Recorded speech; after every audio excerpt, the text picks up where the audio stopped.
Hey everyone, and welcome to another episode of Captain Hunter's Podcast, the podcast that is dedicated towards bridging the divide between the police and the communities that they serve. Thank you so much for tuning in for another episode. Got a great one for you today. We have a US Congresswoman, Representative Jahana Hayes from the Connecticut 5th District, my district here in the state of Connecticut. Stay tuned for that, and we'll get into it in just a little bit. Of course, as we do it, just a little bit of housekeeping. We just want to make sure that you guys are liking, subscribing, and sharing these episodes. Please rate the episodes high. That way the algorithms can help me to be found a lot sooner and a lot faster. Share the episodes with your friends, your coworkers, your family, even people you don't like, and subscribe to the episodes. iTunes, Google Play, Spotify, iHeartRadio, whatever platform that you're listening to these episodes on, please make sure that you are hitting that subscribe button. That way you can be notified when I have a new episode out. Also remember to head on over to LMH Police Training and Consulting. That's hunterpolicetraining.com. Head over to there. Make sure that you're checking out the blog. Make sure that you are subscribing to the blogs. Head over to the Facebook page, Captain Hunter's Podcast. We're looking to be engaging over there. Follow me on Instagram, CPTL Hunter, Twitter, CPTL Hunter, YouTube, Captain Hunter's Podcast. And remember that you can support the podcast through Venmo, through Cash App, through PayPal. Any small donation that you give a month or per episode or however you want to do it will only help to support the podcast and keep this information going and flowing to you, the listener. And thank you so much for all of your help and support so far. Also, you can support the podcast on my Patreon page, patreon.com, Captain Hunter's Podcast. Make sure you head over there and help the podcast out. Thank you so much in advance of your support. So today we have a great episode with Ms. Jahana Hayes, US Congresswoman.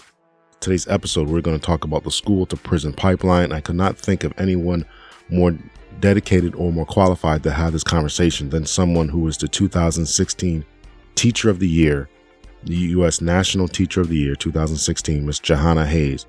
After her stint as Teacher of the Year, she then entered politics and became U.S. Representative for the 5th District of the state of Connecticut. So just a little bit about Ms. Jahana Hayes. She's the first African-American woman and the first African-American Democrat to ever represent the state of Connecticut in Congress. As I mentioned before, 2016 National Teacher of the Year. She sits on a number of committees on Congress.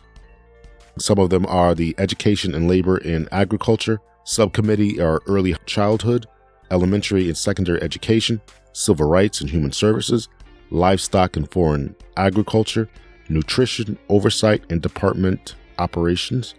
She's a member of the Congressional Black Caucus, Pro-Choice Caucus, Coalition for Autism Research, and Education Caucus, and co-chair of the College Affordability Caucus.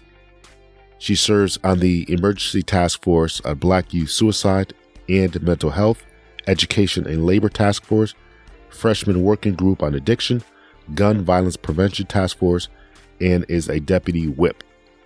Party leaders and whips are basically caucus leaders. They're leaders of the political parties in the body of legislature.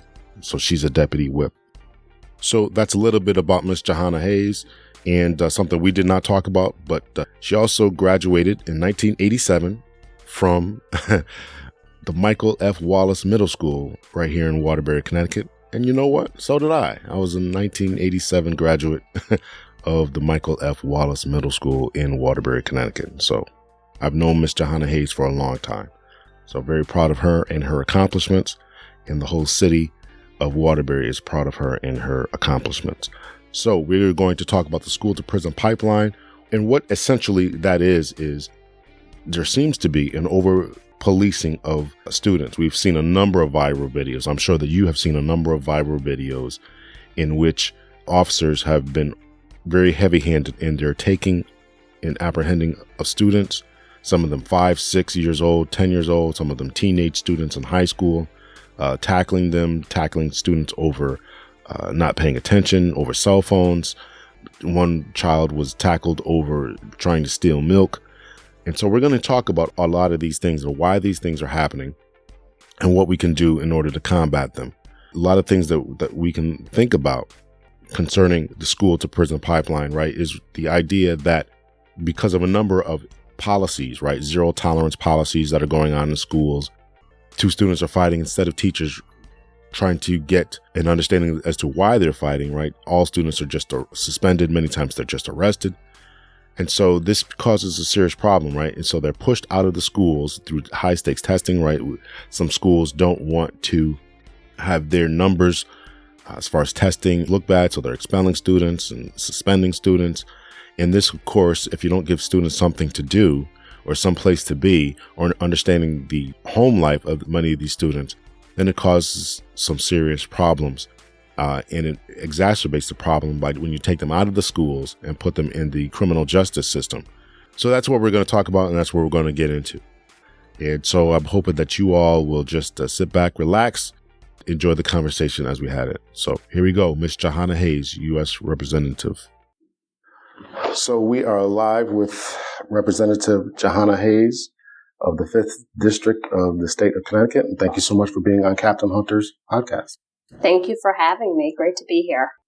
Okay, so I did read your bio. So if you would just take a couple minutes here and just kind of introduce yourself to the audience. First of all, I'm sorry about that bio. My staff is super ambitious. Okay. I am a freshman congresswoman from Connecticut's 5th Congressional District. I am newly elected. This is my inaugural race, my induction into politics. This time last year, I was a teacher in the Waterbury Public School System. I've been a teacher for going on 14 years. In 2016, I was named the National Teacher of the Year and came out on a sabbatical and traveled around the country, around the world, and really just got a very diverse perspective of my profession and the needs within various communities. And when this seat opened up, I realized that I had a perspective that was missing and a voice, and threw my hat in the ring and ran for this seat and won it. So I'm, the first African-American woman to ever represent the state of Connecticut. In Congress, I'm on the Committee of Education and Labor, which seems incredibly appropriate, and the Committee of Agriculture, and just excited to be there doing the work for the people in this district. Great. So what perspective was missing that you chose to throw your hat in the ring? Well, I think for me, and I've shared this story so many times because it's true, but at the conclusion of my year as Teacher of the Year, I had the opportunity to meet with the Secretary of Education, and she made a statement that I realized today had a profound impact on me. She said, "I want to move government out the way so that parents can make the decisions for their children," which seems like an innocuous statement, but I was thinking, what about the kids who don't have parents? What about the kids who don't have anyone else to advocate for them? Isn't that your job as a Secretary of Education? Isn't that my job as an educator? What the secretary was describing was a scenario that would not have included me. I was a teenage mom. My grandmother raised me. My mom was an addict most of my life, and I didn't have anyone to advocate for me. So I had to rely on the fact that when I went to school, everybody there would do the best job that they could do just because they were invested in me. And what the secretary was describing was a scenario in which the people who already have agency would have access to more agency. Mm-hmm. And I just thought that there needs to be someone with, that on the ground perspective who can represent all of these communities and all of these people who had probably either checked out of the conversation or felt that it didn't impact them. So, I saw that during my time as Teacher of the Year. I met with parents, I met with educators, I met with, and with civic and community organizations, and so many people just said nobody gets it. And I thought, I get it, and I have a voice and I have a platform, and I at least have to try to use it in this way. Well, thank you for doing that. That really means a lot. It's refreshing to hear people who actually want to make a difference, instead of getting into things because of selfishness. Well, I think that's very important because I always say I never wanted to be a congresswoman. So even it was never about the title. I tell people my name is more important to me than any title. So my integrity is very important, and being true to who I am is very important. I tell my staff all the time, I sit in every hearing from gavel to gavel. Sometimes I'm the only member in the room. People come and go, they give their testimony and they leave. But I stay the entire time, and some of these hearings are 3, 4, 5 hours long. But I stay because I recognize that there are some people who will never have the opportunity to even be in these rooms. Mm. I'm sitting in a seat, I'm occupying a space that people who really have concerns will never, ever even be able to be a part of that conversation. So I have a responsibility to them. And that's what this should be about. It should be about the work and the people you serve, and not the power or the title or all of the benefits that come along with it. Wow. From gavel to gavel. Yeah. Good thing you didn't have to do that yesterday, right? Well, as we record this conversation, the impeachment of Donald J. Trump is going on, and they had, correct me if I'm wrong, 11 hours of testimony. Yes. Yes. I mean, there were times where when I first came into this Congress, we were in the midst of a government shutdown, and there were times where we voted into the night to try to reopen government, and you just have to stay. It's a part of the job. But I think about it, and I'm sure you know this, Captain Hunter, it's people who sat on jury trials. Mm-hmm. You go hours, 8, 9 hours, sitting, listening to evidence, and That's what the average American person does all the time. Right. These jobs are unpredictable. But anyone who takes this oath and takes it seriously knows that there are times where early mornings, late nights, and yesterday was one of those days. And I think it was necessary. It was necessary to lay out the facts, to give the American people all of the information so that they can make informed decisions. We live in a fairly liberal state, so I would assume that the feedback towards you concerning the impending impeachment has been positive. Am I correct in that? You are not correct. Oh, in that. Really? Okay. The state is not that liberal, and the feedback is not that positive. Okay. It's interesting because most people think, even in the Congress, people say, "Oh, well, it's Connecticut. It's a liberal state." But just think about it. I'm the first African American woman to ever represent the state of Connecticut. Okay. I think that in and of itself is telling. Okay. The state is what? So in the way congressional districts are rated, this district is rated 50.1, which means it's 50.1% Democrat. So it's 51-49. So it's almost right down the middle. So it's a toss-up, very purple district with some deep, deep pockets of red. And people who just have, there are pockets of very progressive people, pockets of very conservative people, but for the most part, people are moderate. And no one really wants to push the needle one way or the other.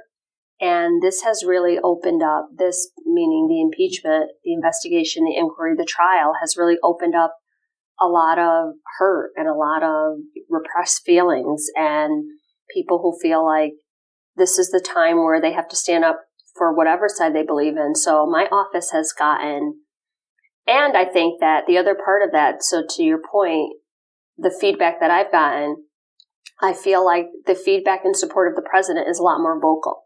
I sometimes run into people at church or in the supermarket, and they say, thank you for the vote on impeachment. We support you. But these aren't the same people that show up at rallies and are out and very vocal and very public and writing letters. So that's why I spend as much time as I can in the district, because it's very easy for the information to be skewed. If I'm only looking at who's calling the office or who's emailing, it really is not an accurate reflection of the district. So I try to get out as much as I can. 2 nights ago, I had a town hall in Newtown. I do Facebook Live town halls. I want to get in front of my constituents as often as I can, so that if people have questions for me, they can ask them. People disagree, they can voice those concerns. Because as I remind my constituents, we have to live in this district when this is all over. Right. No matter how this turns out, right. We have to live here together. We have to be able to have dialogue and discussion. But it is not, I'm considered what they call a frontline candidate. So in my next reelection, Connecticut 5 is on the list of the most vulnerable seats in the country, which people find surprising because they're like, but it's Connecticut.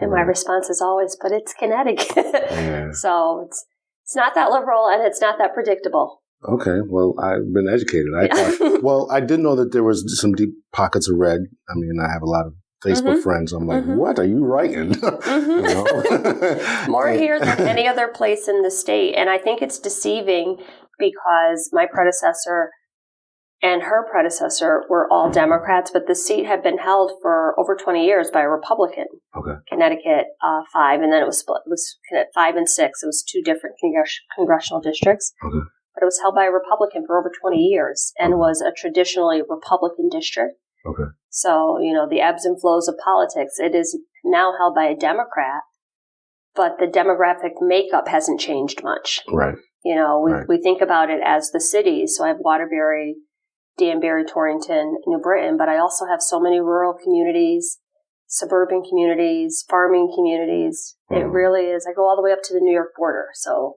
Falls Village, Salisbury, the Litchfield County. Okay. Yeah. Route 8 corridor. Yeah. So very purple. If the constituents were overwhelmingly wanted you not to impeach, would that have swayed your vote? Wow.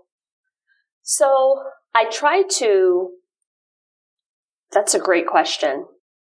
I tried to, even before we had the vote for the impeachment inquiry. So during this year, there was a vote that came at another point there were articles of impeachment that came to the floor, and I voted against them because I felt like they weren't substantial and there was no direct cause. It was just a very broad sense of the president should be removed. And I said, that's not. We just don't want this guy. Yes, the power of impeachment should not be used for that. Right. So early in the summer, I wanted to take the opportunity, and I was out doing town halls talking to people because I wanted feedback, and, it was still kind of half and half. But I got to the point where around late August, early September, where we first got information about the Ukrainian call and evidence started to surface. In the statement that I made to my constituents, I said, this is a point where I have to lead. There are times where I will solicit your feedback and I will ask for input, but this is a point where, as your elected representative, I have to lead. And based on what I've seen and based on the documents that I've reviewed and the hearings that I've sat in on, it is imperative at this time that we open an inquiry and begin to collect more evidence. So I would like to, I guess the answer to that is yes. Even if the constituents had overwhelmingly said, we don't want you to vote to open an impeachment inquiry, based on what I had seen and the information that I had been privy to as a member of Congress, there was enough there that was concerning enough to me that said, I have more questions. We need to gather more information. Okay. And that's where I was. And the way I positioned it was, I'm at a point where I have to lead. Okay. I did a lot of thinking about this, and this is the teacher in me kicking back in. But don't have any flashbacks. Yeah. Well, because I did a lot of thinking about this, about what does this mean? And there are times as a leader where you kind of listen to your constituents and be their voice. And there are other times where, again, you have to lead. And I look back at the 13th Amendment. And the 13th Amendment was passed in 1865 overwhelmingly, no Democratic support. Mm-hmm. And everybody today knows that was the right thing to do. Right. But I think the leaders at that time were so far ahead of where the people were. And they says, you know what, this is the right thing to do. We have to make the decision. It's a hard decision to move this country in the direction that it needs to go. And I think that's kind of where I felt. Just because something's not popular or it's not polling, I think based on the information I had and what was in front of me, I just believed it was the right thing to do. Okay. Good. That's an honest answer. Thank you. So let's get back to, why I wanted to have a conversation with you about the school-to-prison pipeline, right? This problem of police officers in schools, and yes, I was a police officer, and so I... Do you ever stop being a police officer? Listen, I say it all the time. I say we and us and our, and I think to myself, I don't do this anymore, So I think the answer to that question is no, you never stop. Well, I'm still a teacher. Oh, good. So this problem of officers going to schools and over-policing, tackling students, arresting 5-year-olds, 6-year-olds, handcuffing 10-year-olds, et cetera, et cetera. I wanted to have a conversation with you and see what we can do about it. Is it a problem at all? Of course, I would hope that we would agree that it is a problem. I was reading today that the state of Pennsylvania, their legislature for that state is now looking into passing legislation to stop this whole school to prison pipeline, officers arresting people. And so I just wanted to just give you a moment here to kind of address this situation and see, what are your thoughts on the whole problem, or is it a problem at all? Well, I think it's absolutely a problem. And I think people are concerned. People are concerned about safety in schools, and there's this knee-jerk reaction to kind of go to the extreme because people want their children to be safe. That's understandable. People who are entering the profession want to be safe. That's understandable. There's a lot going on here. I think for the people of Connecticut 5, a very good first step was to elect a teacher and send her to Congress. On my committee, I am one of the very few people who have had any classroom experience and the person with the most recent experience in the classroom. I have other legislators who have been in schools and worked in some type of educational setting, but it's over a decade ago, some more than 20 years ago. So I have very recent experience in this climate of hypersensitivity where gun violence is a problem. This isn't something that educators of 20 years ago were facing, or it was in a very different way. So I think the perspective that I bring is very important to these conversations. One of the very first pieces of legislation that I passed, or that I proposed when I went to Congress, was a resolution that said we should not be using federal funds to arm teachers.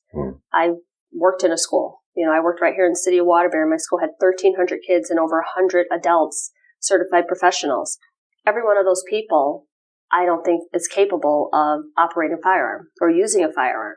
My husband's a police officer, and I know the extensive training that goes in qualifying every year and making sure you're storing a gun safely and everything that goes along with it. And I don't think that an educator has the ability or the capacity, or I know I wouldn't, to secure a gun in a building with 1,300 teenagers. There's just so much liability that goes on, that's involved with that. The insurance, I would think that school districts would have to cover in situations like that. We have many of these buildings that are outdated. I had a desk that didn't even have keys. You inherit it from the person before you. It's just a very different atmosphere. And the skill set that you bring to teaching is very different than the skill set that a police officer would have.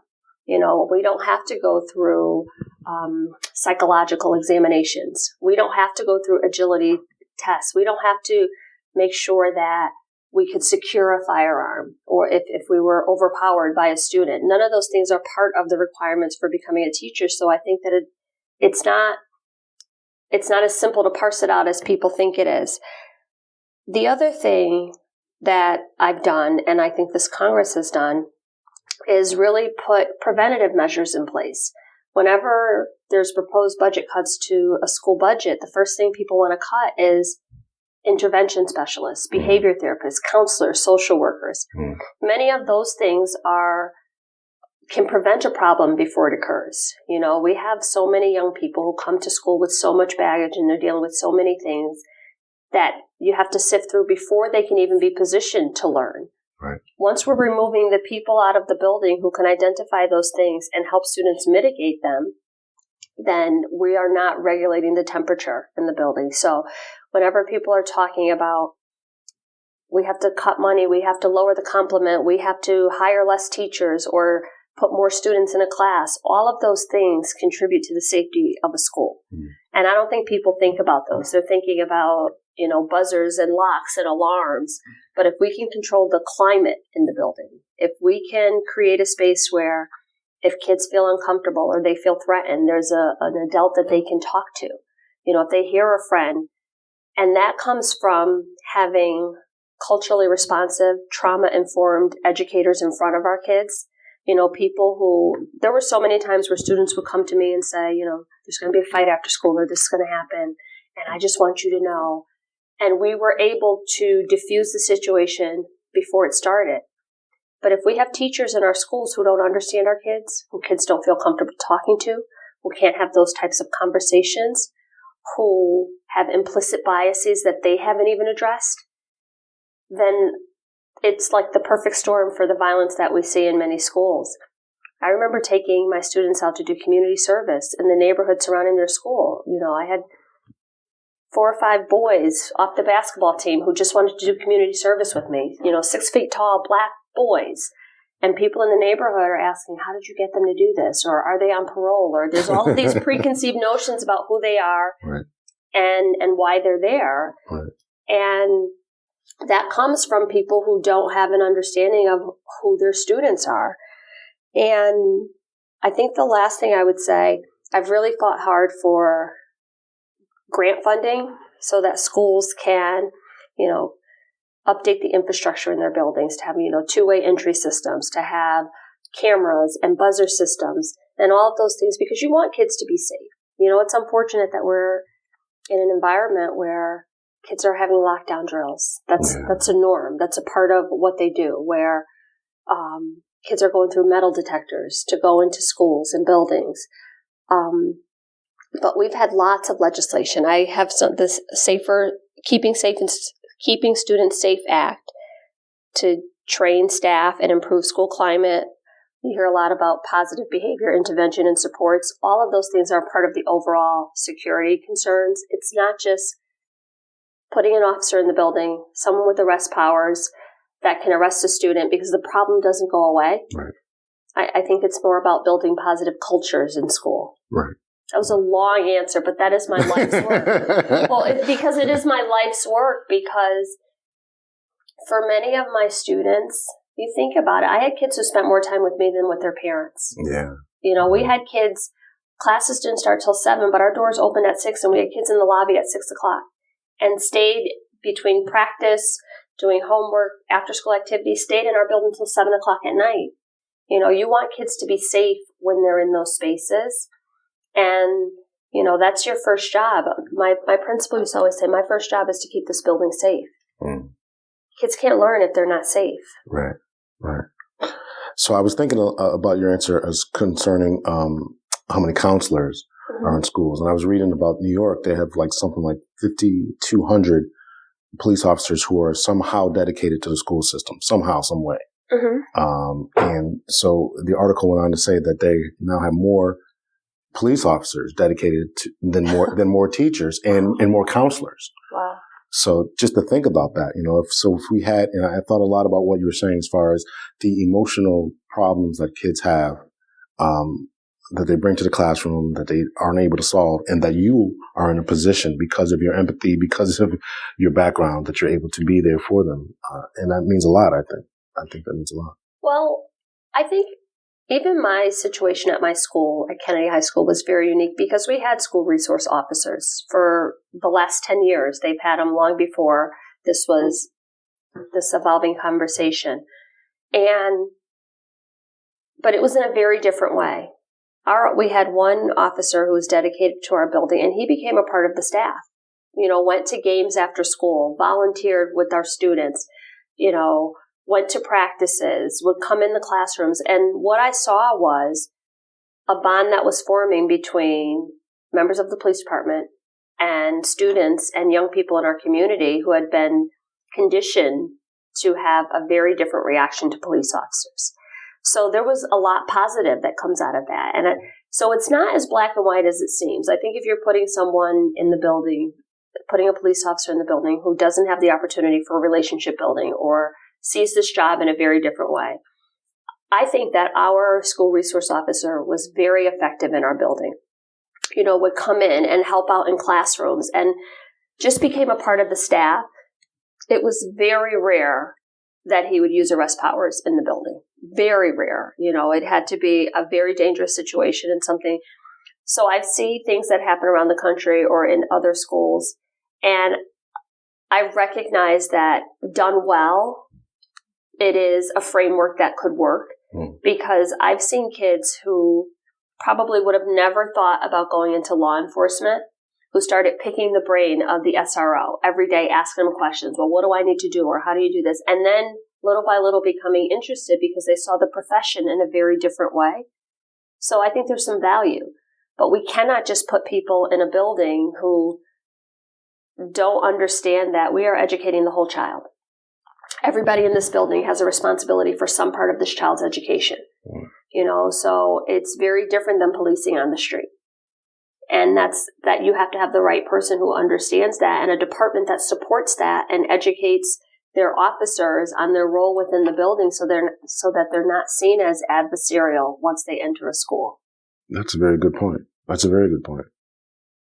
Yeah, so I think that the culture of a police department can help or hurt the culture of the school that they go into. Absolutely. So I think that our SRO really re-engaged our students into the idea of community policing.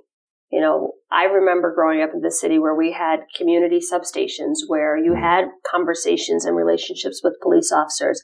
But my students, unfortunately, were growing up in a very different era where they didn't have those types of interactions. Right. Most of their interactions with the police officer were negative. Right. So I saw the beginning of community policing again because the officer wasn't seen as, an adversary or an enemy. The kids would have conversations on and offline, would ask questions, would share fears, would alert the officer to things that were happening in and out of school. There were lots of different things where crimes were solved because students went to the police officer in school and said, I know this is going to happen, or I fear that my friend is in trouble. So there was some true relationship building that happened. And I have to think that that's good because those kids will go out into the world with a very different reality of the role of police officers in their community. No, that's huge. Yeah. That's huge. That really is huge. That's another reason why I used to coach all the time and coach in PAL and stuff. So I definitely believe that makes a big difference. Our officers were part of our building. They were at every game, football games. They were, the kids knew them on the streets. It was just but I think that the department also supported those kinds of relationships. You had a dedicated officer who was at the same school all the time. And it was interesting because if an officer was going to go on vacation or be out, they would always tell the student, this is who's going to be here, because kids would look for them and notice when they weren't there. Right. So I don't think it's all negative. And I think that sometimes we get caught up in these monoliths where you think, well, it didn't work here, or this particular officer didn't do this well, or this particular school system. And it's like, okay, so let's look at it and figure out what works and duplicate that, and then take away the parts that don't work. But this all or nothing approach to everything is not practical. Good. Because at the end of the day, we want our schools safe. That's well said. Let me approach this from the other side of the aisle there, the proverbial aisle there, and say that students who are being arrested or thrown down or whatever are deserve what they get, right? Their parents should teach them better. They should respect authority or whatever. What would be your response to someone who comes with that particular approach? Is the police officer's right? He should have taken this action. No. I mean, whether you're in a school or on the street, that's never appropriate. And I think that on the same token, those police officers should be held accountable as well. Mm-hmm. We've all seen disturbing footage from around the country about incidents like that. And that's never appropriate. Kids come to school to learn. Right. Kids come to school with many different challenges. And the job of a teacher, my job, our job, the role of the profession is to meet children where they are. There were some kids who were, had attitudes or didn't want to do things or seemed disrespectful, but that's no reason for a child to go to school and end up in handcuffs. Right. I've seen also, and this is a reality, I worked in a very large urban public school district, and you see kids who enter the juvenile justice system way too early because of an incident that happened in school. Right. Those can be mitigated in very different ways. There are very different ways to deal with student behaviors, very different things that can be done. So an arrest is absolutely should not be our first line of defense or the way we are engaging students and young people. And for many of these kids, when people say, their parents should have taught them better or they should know better, it's not their fault if they happen to come from a home where the parents didn't have that ability or that capacity.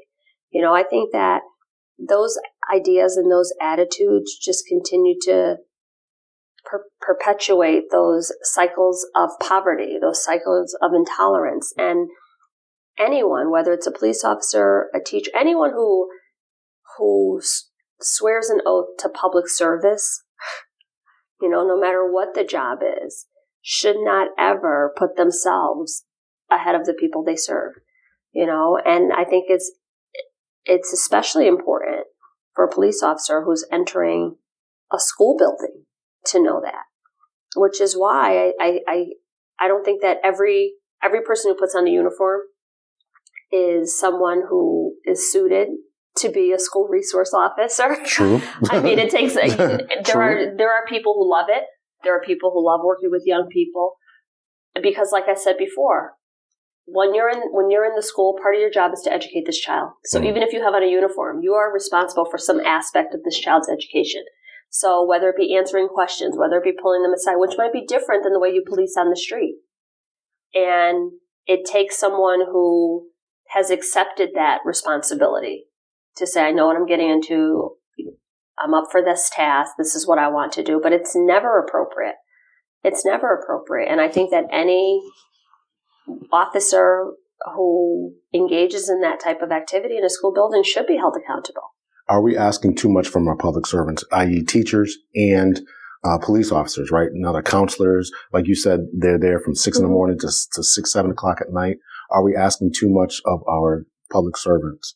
I think we ask a lot. Okay. I think we ask a lot, but I also recognize for the people who choose these professions, they have a heightened sense of obligation as well.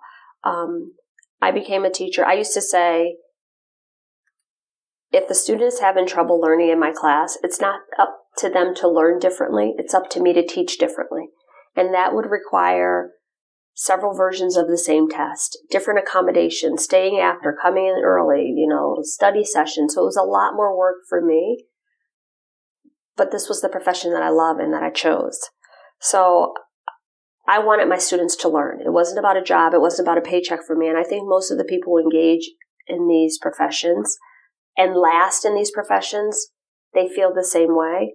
I mean, sometimes you have people who do it for very different reasons, but most times they weed themselves out. They don't last very long, or their careers come to an abrupt end, or they're just never happy, never fulfilled, never satisfied. I think public servants and true public servants, the people who choose this work, love the work and really want to impact change and improve outcomes in their communities.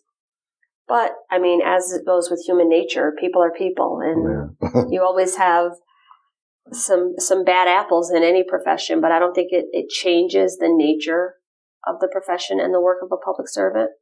I have to believe that. Yeah.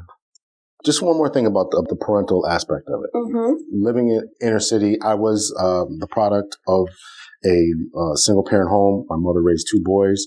Speak to the difficulties of that, of being, you obviously have dealt with single parent homes, people who don't, as you alluded to before, people who don't have the same fervor about education. They don't discipline their kids. And obviously no one wants to send their child to a school that's, like you said, unsafe, and or they're going to sit next to a child who doesn't take education as seriously. Right. Speak to that difficulty. I think, again, it requires accommodations and modifications, because for many of these young people, they didn't choose the life they were born into. You have someone who's born to a single mom, a teenage mom, who is in a very disruptive household. They come to school with all they know. And I think sometimes as adults, we kind of have to just take a step backwards and say, well, maybe no one's ever explained to them that this is inappropriate. Maybe no one's ever pulled them aside and had that conversation. And a lot of that is how we approach students. I've had so many students who were explosive, angry, just uncontrollable. And I pulled them aside and developed a relationship and a rapport and a level of trust where I would say, you can't do this. I need you to take a walk with me. And it requires a lot more time and attention, but it's worth it. And it's unfortunate that so many people don't see that and the impact of that. I remember when I first got to Congress, there was a committee, I was chairing a committee, and it was on seclusion and restraint. And we went for 3 hours talking about kids being restrained in schools. But the whole conversation was about students who had autism or special education needs. And we were about to gavel out, and I says, how can we conclude a hearing about this important topic without even talking about the fact that boys and boys of color are disproportionately secluded and restrained for behavior issues more than any other group? Like, we're not even talking about this in a real and authentic way.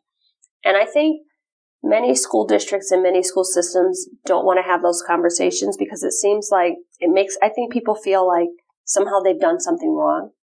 If the numbers show that Black and brown children are suspended more, restrained more, and they're like, well, no, we're not doing it on purpose. These are the kids who just happen to be suspended more. Right, they're getting in more trouble. They act out more. But I can tell you that there's so many other cultural things around that.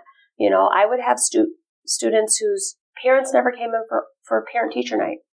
You know, so the perception that the teacher had of them was very different, but it's like, well, their parents work a second shift job. Right. You know, right, we have right. it's always on a Thursday. It's always 7 to 9. If you work on Thursday, second shift, then you can't come at this time. You know, I've seen firsthand where 2 students gets in trouble. One parent can leave work and come to the school and have a conversation with the principal, and that student is sent home to cool off, and the other student is suspended for 3 days. I've seen where a student is suspended and the parents come back in, and it goes from an out-of-school suspension to an in-school suspension.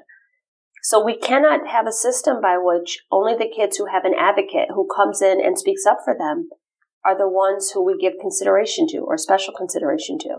I had to do that for my own son a couple times. Yeah, I would. Well, which I was not happy about. Well, my thing is always, I always would ask myself, is this the education I would want for my child?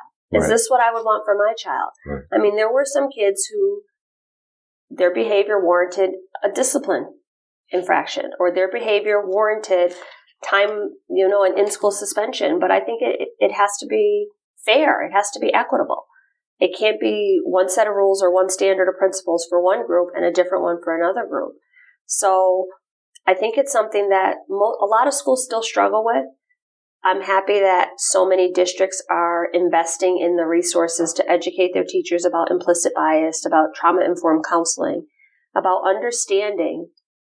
I remember Waterbury did a study, and what they found was that our students, I forget the number, but it was a disproportionate number. Our students had what amounted to PTSD, the same as a combat veteran. Like, kids were coming to school with so much trauma from being homeless or transient, having abuse, neglect, poverty, food insecurity. Kids were coming, and by first grade, they had their level of stress was equivalent to someone who had returned from combat. I'm going to get that study. Yeah. Had returned from combat. It's a study that came out of Yale. Okay. And actually, I could send it to you. Because I referenced it in my committee. But just think about that. You know, we have adults who know how to articulate the fact that they are struggling. Imagine when you have children who their only remedy is to act out. Right. And if you have people who can't even acknowledge or consider the fact that, you know, this child is being disrespectful and they have their head on the desk and I'm trying to teach, but not even asking one more question where they realize, actually, this child is homeless and slept in a car last night and they've been up all night and their head is down because they're tired. Or this kid is out of dress code because the family lives in a shelter and they don't have a washing machine and this was all that they had clean and they didn't want to miss school today. Right. You know, there's so many things that kids are afraid to articulate because they're embarrassed of their circumstances. And it's just easier to get in trouble and not speak up about it. You know, people don't think about those things. I had a student who refused to stay after school with me.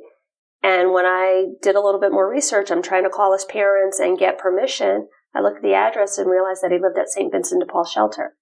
I noticed the Benedict Street address and realized the reason this kid refused to stay to come back to a study session at 6 o'clock was because as a family, they had to be into the shelter by 5:30. You know, another teacher would have given him a 0. But all it took was for me to go through, 2 pieces of paper to figure out this is why. And he won't say that to me because he's a teenage boy and there's so many, there's so much of a backstory involved in that. Wow. That's part of the job, though. Wow. I was educated here today. Seriously. Well, I never thought about all that. I mean, That's really deep. There's so many layers to the story, and a good teacher gets to those layers, and it's not anything that a kid just opens up and tells you on the first day, but it's through conversations and building trust and all of the things that go along with that. This city, there are so many, there's a law called McKinney-Vento, and it deals with homeless children who are school age. Because years ago, if you didn't have an address, you couldn't register in school. So parents were keeping their kids home. Wow. We have girls being trafficked, boys. There's so much going on now. Right. The problem with gang violence and all of the influences that are involved. Our Right. children are dealing with so much trauma, and the answer the default cannot be to put them into the prison system. That cannot be it, and there's almost like a snowball effect, because even when you have a kid that's struggling, if a kid has an arrest or a felony conviction, they are forever barred from Pell Grants. Right. So even if a kid turns his life around, they now can't get the funding or the resources to go to college, to get a post-secondary education, to get their life back on track. So it's almost like kids are steered in, and then once they're in, there's no way out of this vicious cycle. So we have to legislate differently. We have to legislate in a way that is responsive to the needs of the students that we're dealing with today. Wow. Thank you so much. And that's why you were 2016 Teacher of the Year. Thank you. Thanks, we could talk all day about this one. This is really my life's work, and why I ran for Congress, and why this is so important to me, because there needs to be someone in the room who understands the challenges that are faced on the ground. It's not a zero-sum game. This idea that kids should know better, parents should teach better, people should do better. If we lived in a perfect world, maybe, but that's not the world we live in. So we have to deal with things as they are and meet kids and educators with the resources that they need, so that they're not pushed into this prison pipeline. Because we've failed so many students in that way. We have to support school districts to make sure that the resources are there. We have to not cut social workers and counselors and resources and after-school programs. Right. And food cuts, right? Everything. Everything. I introduced legislation, yes, for food security programs, for closing the college hunger gap was one of the pieces of legislation I introduced. Because if kids are worrying about all these things, they're not learning. Right. They're not learning. If kids get out of school and they have nowhere to go, they're going to get in trouble. Right. So while people think that these are unnecessary and costly government programs, they're too important not to fund. Right.